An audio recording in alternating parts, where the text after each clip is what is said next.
Have you found yourself before in a situation where you're all out, trying to be the best you can to other people, trying to lend a helping hand, and all you get for a thank you and appreciation is pains? They twist your words against you, they try to pull you down, and they don't even mind if you're depressed. That is the story I want to share with us today. Your family is succeeding. What is that thing that I own? You are making false accusation against me. If I die, my blood is going to fight your generations. All of you. You want to take away my peace. You have brought people are ruining my life. Depression is real. I have been in that situation before, and I'm going to share my story and then tell us the story of this popular content creator and how life is going on with him. I remember some time ago I was helping teenagers to discover themselves. I went out to create pages, got shares for them, did a lot of things. In short, to prove that what I'm saying is not really, I'm not lying, go to my page, to this page, check videos I post 2 3 years ago, 2 3 years back, my oldest videos. They're basically about teenagers, right? And this was me trying to mentor teenagers in the right direction, trying to show them their purpose, help them to discover their purpose, and then walk in line with it, not just to discover it, but to walk in line with it. But what did I get as a thank you? A parent told someone, say, this woman is actually using these children for her selfish interest. This woman is using these children. He doesn't even care about them. He takes them out, allow them to come back in the evening. The stories I heard were mind blowing. It's something that can put someone into depression. And if you check the videos I told you about 3 4 years ago, as even as I think till last year ending, you would see me in the pictures, you would see me in the videos. Basically, it's all about those teenagers and how they can be the best they can, because I realized that, or I discovered that if you can actually catch them young, you can do a lot with them, because at that age they are confused. At that age, they don't even know what to follow, what direction to go. So they need a mentor, and I position myself out as a mentor. I didn't collect a dime from them. I didn't ask the parents to give anything. The only thing I asked the parents to do was to, I placed the call across to the parents if the child will be available and if they will not be available, and they tell me that that was all. I didn't charge anything for the mentorship. That one alone was enough to make me stop, right? But I didn't. I went forward to still help another teenager to set up a business. This teenager had a rancor with the parents, and the parents were like, they can't even get through him to talk to him. And the mom suggested that there is this particular teacher that the child can tell anything, and that was me. I availed myself. I went to the parents' house and we talked about the whole stuff. The father wanted to set up uh, a business for this child because he feels that while he's going to school, he should also have this entrepreneurship skill and know how to start making a living for himself earlier. So I availed myself, I availed my wisdom, all for free. Guess what? The father gave us some money and we started up the business. And after some time, we paid him back the capital while we work with the interest. But I discovered that this boy was not really interested. His mind was not into this business. So what did I do? The father asked me, now that you've paid me all the money, what happens to my son? Are you guys still going to continue together? I said, see, this guy is not interested. If I leave this business up to him, he's going to crumble it. He's going to go into liquidation. The father said, okay, no problem. But that okay, no problem became a point of enmity. They created the enmity. They wanted the enmity. They wanted the malice, not me, between me and this family. So whatever was in my possession that I had that he gave to assist, aside the money, he asked for it to be returned. Every single thing.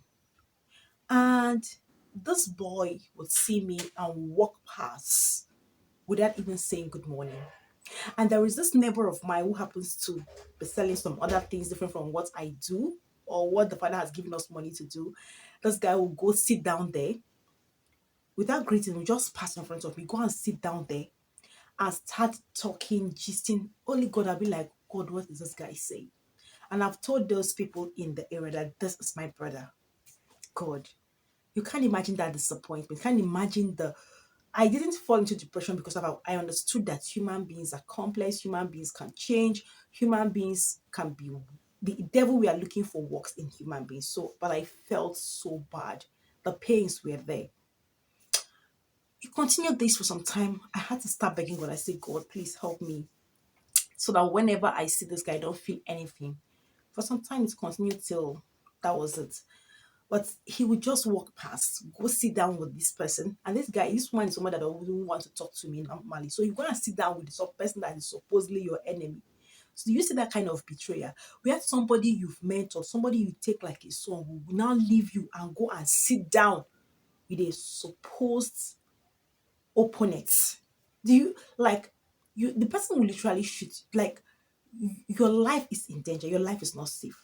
That was the experience I had, you know. And I understood when Jesus said that a man's enemy will be from his own household. So it might not be your parents per se, it might not be your husband, it might not be your wife, but that person that is close to you can be the source of your pain. And what do we do? You just have to learn to move on. You have to learn to forgive them. You have to learn to know that this is life, because that is how it goes. People will just wake up to turn against you, wake up to do stuff, right? And then, but you have to be very sincere. So that is my own story. And I had a lot and a lot of stories. A lot of those teenagers were good. A lot of them, their parents were really antagonistic. They feel I'm trying to take them in the wrong direction. Some of them actually, but some were grateful. Now let's go to Lucky Uju. Music are making my life miserable. I'm tired. What have I done to deserve this? I'm tired of my life. I'm tired. I don't have joy anymore. I'm tired. I'm tired of my life. But look at what my silence has done to me. What did I do to deserve all this? People are ruining my life every day. You guys don't know how hard I had to work. At the age of 14, I was homeless. I had no parents. I had no grandparents. Nobody was checking up on me. I suffered. 6 years hawking on the street of College Junction in Agbo. Nobody took interest in my life. How God lifted me to this point, I can't explain. Somehow you guys want to ruin my life. You guys want to make me useless. All these guys don't content creators. I don't understand what I've done to you guys. Lucky Udu helped Sky B. And after all ups and downs, he came out, he was literally crying, he was emotional. At the time I am making this video, filming this video, he's deleted the video, but I got a clip of what he said. He broke down. He broke down because he realized that the help he gave to somebody turned out to be his pain. And I'm thinking, does he deserve this? Somebody is now trying to frame him up, trying to bring down his brand. You know, if you have been on this internet or social media, you will know it is difficult. Oh my God. It is difficult to build a brand. Something you've spent your time, your energy, the data, the resources, the thinking, and somebody will just wake up and talk rubbish. But you don't have to be perturbed. Lucky, this is me saying it's normal. After all, Jesus came to his own, and his own did not receive him, but as many that received him. So, the people you do things for most times will never appreciate it, will never value it. Most times are the one that want to pull you down. But you just have to keep going, you have to be strong because you know what you're looking for. That is one thing with purpose. The Bible says all this he will give us with persecution. So persecution is normal. You can't be doing something and people will not talk. For me to sit down on the internet space today and dish out stories to you, it was a fight. It was a fight. Nobody wanted me to see this. Nobody wanted me to come out and talk. Nobody wanted my voice to be heard. And I'm like, it's my life. It's my story. I choose to say it from my own perspective. I don't want anybody to tell my story for me because I am the first person I know what happened to me and I know how I'm going to tell my story. I don't want anybody to write my story for me. Let me write it on the pages of the internet. Almost, it wasn't that easy. It's like I needed to be stubborn for what I know was right. And that is why I am here today. I wouldn't know why they were saying no. I wouldn't know why everybody around me rejected it.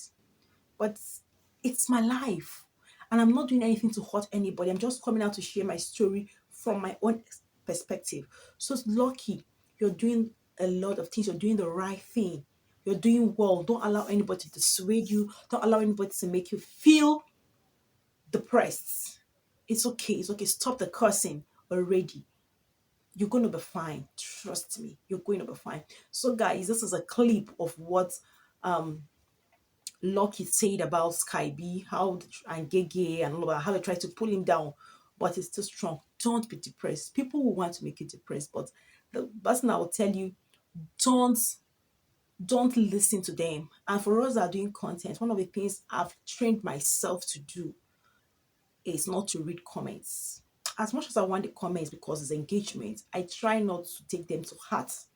I learned that from the Kardashians when they were trending on E News and they had to go through media training. And one of the things they were trained to do, then I wasn't even doing content, is they should not read comment, they should not reply to comments because the comment section is not just offensive, it is toxic. That is where you will see people pour their hate. That is where you see people talk as if they know you. Meanwhile, you're just showing them the aspects of life you want them to see and the perspective of what you think about a particular thing. The hate, the offense, if you're not careful, you will run into depression. So you don't even have to read comment. I remember seeing what was her name, Vicky James, trying to do that, react to one or two comments. Some do that once in a while, some don't even react. So I'll tell you, keep doing what you're doing. We're solidly behind you. So you don't know you have secret admirers that wish they could do what you're doing. Keep doing what you're doing and God bless you. Don't cry.